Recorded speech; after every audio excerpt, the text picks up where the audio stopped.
Is Hikaru? Is he quitting? And he's upset. What is he doing? He's like, okay, I'm done. I'm done. These were the opening moves of one of the most pivotal games of the recent Bullet Chess Championship final. Played 13th of June 2024, Alireza Firouzja here playing white. He's down in the match by a game to Hikaru Nakamura, the defending Bullet champion. They've only got a minute on the clock to start with, barely time to make a cup of tea, and this game started a streak of 6 wins in a row. Hikaru reeling proceeds to do something we've never seen before to this extent. More on that later. First, let's look at this game here because Alireza just starts flowing here. Hikaru recaptures the pawn. Alireza develops. Hikaru should take, but he retreats and Alireza doesn't hold back. Pawn h4, looking to blow the knight off the board. So h5 from Hikaru, the players touch gloves. This is online speed chess, by the way, not over the board. They're playing instantly with the mouse. Mouse slips can happen. Knight attacked, can it be defended? Yes,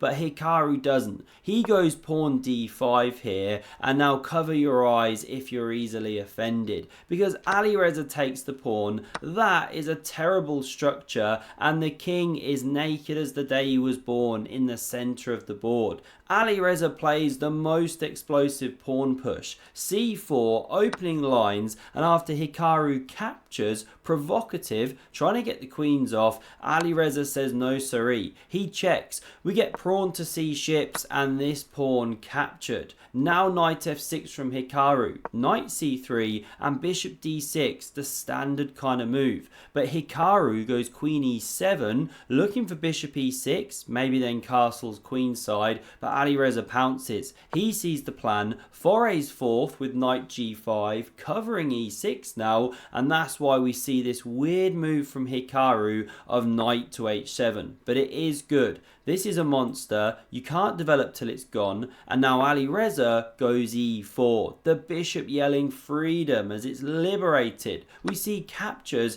and Alireza says whoosh as he recaptures with that bishop. The top grandmasters love to do that when they move so many squares. Now here, queen under fire, what does Hikaru do?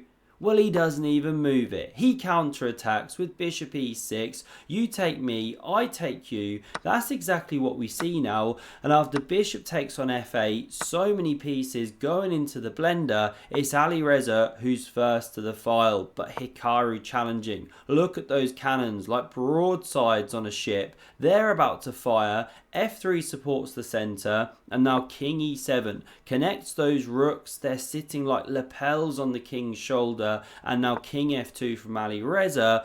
Always bomb cloud when you get into an endgame. b5 played, good expansion, looking for b4. Alireza gets so scared he plays pawn a3. b3 a little more accurate. You give this bishop a lot of squares now. Hikaru goes a5, renewing the b4 threat, and so Alireza takes. Rook recaptures and he challenges the file with the second rook here. Hikaru decides he doesn't want the endgame of bishop versus knight. Those knights so tricky in these kind of bullet formats. So king e3 now played, preparing to march in, but before Alireza can get there, it's Hikaru who pushes p. We see captures, pawn takes back, and knight e2 now played. Hikaru doesn't hesitate. That one's on its way to do some damage in the center of the board here, so he chops it off. King recaptures and pawn c5. He rumbles his 2-on-1 majority. This rook activates, hits c5, so Hikaru carries on pushing, and after king d2,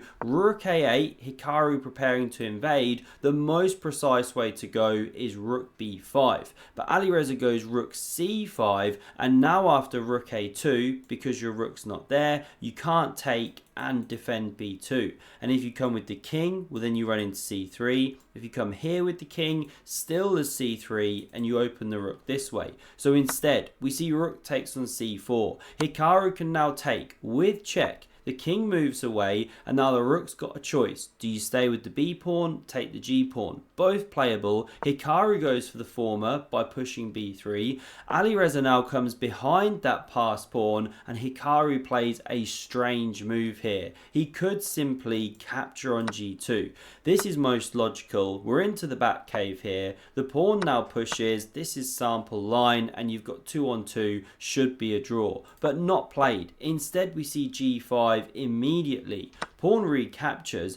Now h4. You're technically still holding on here by a thread as black, but it's now so difficult, and apparently bringing the king, the only way to keep some kind of equilibrium. Even now the bar's rising, what do I know? It's not looking good for black here, so Hikaru pushes h3, but Alireza is coming round from behind. h2, rook h8 covers, and now after king e6, we see this one retreating to then head forward. The f pawn on the loose. Rook a2 played, and f4. Space invaders rolling down the board. We see rook g2 back, stopping f4. Well, not stopping, you get a check, but the king's in. Maybe you take here. So instead, we see king to f3. Rook d2. King g3 played, and we see a swap of pawns. H for e pawn. This is how the game proceeded. King g4, and now here black has to play rook e1 immediately. But what we see instead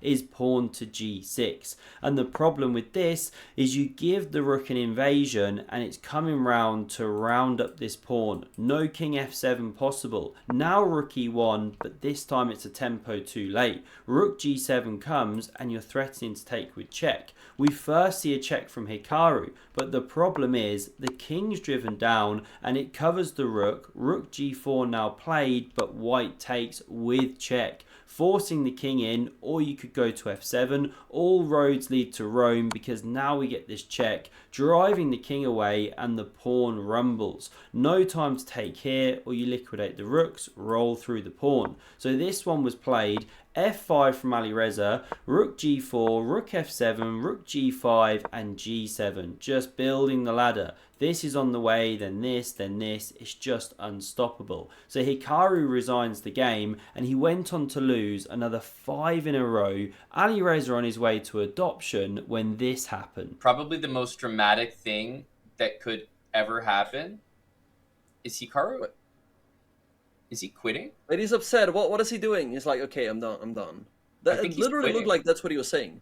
He's turning off the second camera.